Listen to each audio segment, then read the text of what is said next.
10 years ago, lung cancer was treated by surgery, by drugs that were quite toxic in making people feel very ill, which only extended their life for a short period, and by radiotherapy.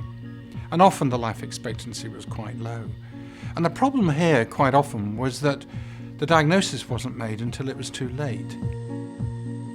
Generally, the outlook for lung cancer 15 years ago was poor, so chemotherapy alone probably gave you 3 or 4 extra months, but then again it probably took 3 or 4 months to receive the chemotherapy. So there has been an increase in prevalence of lung cancer of approximately 25% from 2004 onwards. This rise is mainly due to the quality of the data that we have available and the data reporting systems throughout the world. There is a clear must that we need to detect lung cancer earlier. So far, we are only able to make early diagnosis in special high-risk groups, especially heavy smokers. But coupling CT screening with other molecular biological testing could enable us to detect more patients earlier. All cancers have very, very specific genetic mutations, which of course can each be targeted with very selective therapies. And that's the breakthrough really, understanding where those genetic mutations are in the cancer and targeting the therapy to those mutations, which may vary from one patient to another. So I think blood biomarkers of cancer is probably the hottest diagnostic area at the moment. What we're looking for are both circulating cancer cells and, more recently, circulating free tumour DNA. So what we're finding is that patients that have a cancer, some of those cells are dying and they're releasing their DNA into the bloodstream. And with very sensitive diagnostic PCR techniques, what we can do is find this tumour DNA.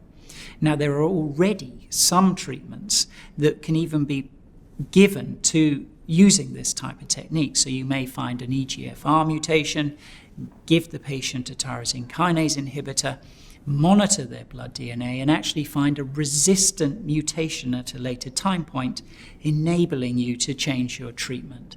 Functional imaging could help you to find specific alterations in lung cancer, for example, that could be targeted by those substances, either radioisotopes or specific chemotherapeutic agents. You can inject into somebody a molecule which has an emission of a radioactive substance at low level.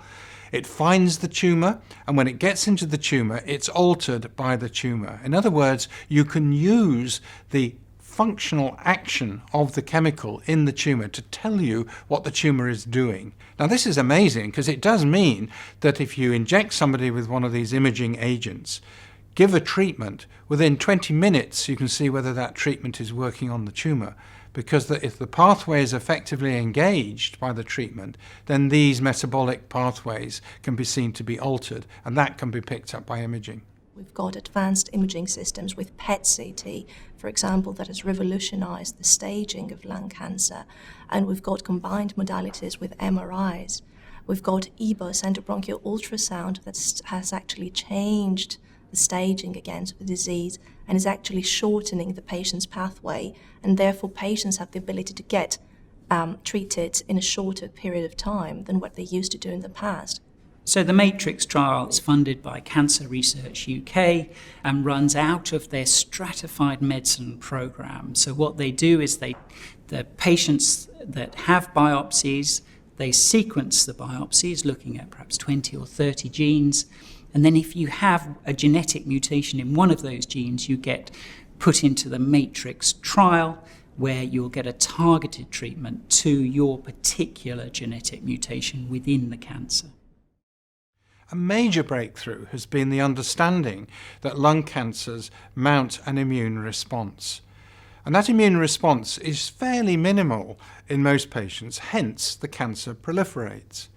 But what's been recently shown is that that immune response can be enormously exaggerated by particular treatments.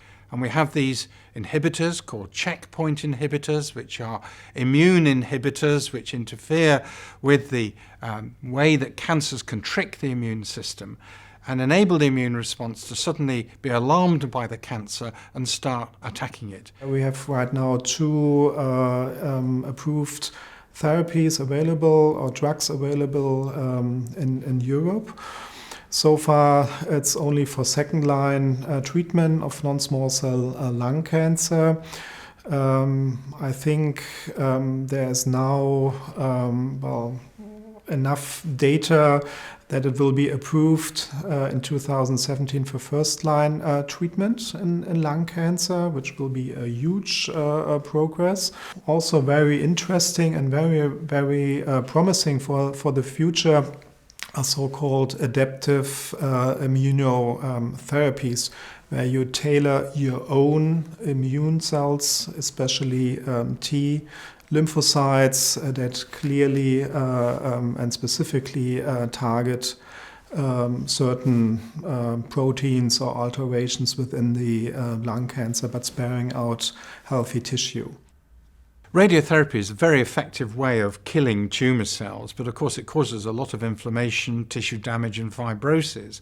But nowadays you're able to give chemical substances which are picked up by the tumour selectively, and when you give a low level of radiation, the chemical substance starts to be activated and will start killing the tumour cell.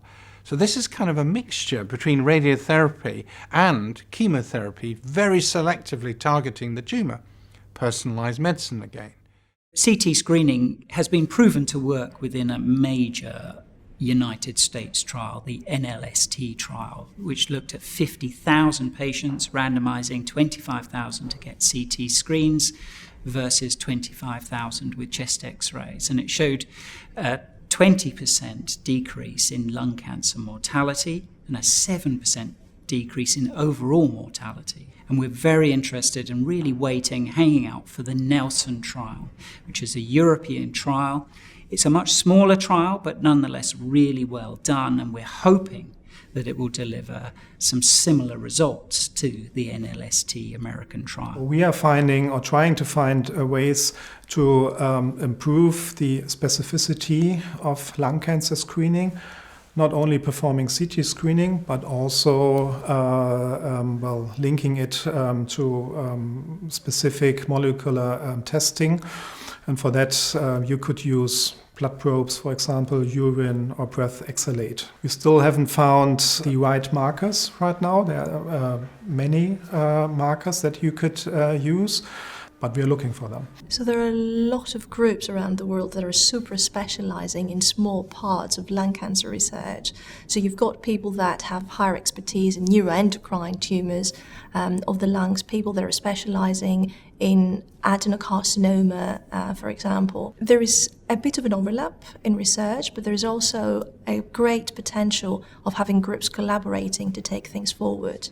And what we now want to do is to work closely with our cancer colleagues across Europe to have a really joined up approach to lung cancer. Because after all, the diagnosis of lung cancer is going to largely rely on the lung practitioner, the respiratory physician, not the oncologist. But we need to have very good relationships with them, which I think will now be cultured over the next 5 years. Our clear aim is also over the next 5 to 10 years to improve the standards, but also harmonize the standards of care. And I'm really excited about all those new advances in science of or research of lung cancer, but we always have to think how to implement those exciting advances into routine care. And I think in this field there's also plenty to do for us. Undoubtedly, my approach has changed.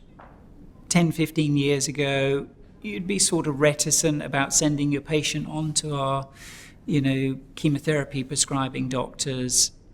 Now you're just desperate to get the patient diagnosed quickly, get a pathological diagnosis, know what type of cancer, and screen for the targetable mutations, because those patients, if they can have a targeted treatment, are going to do pretty well.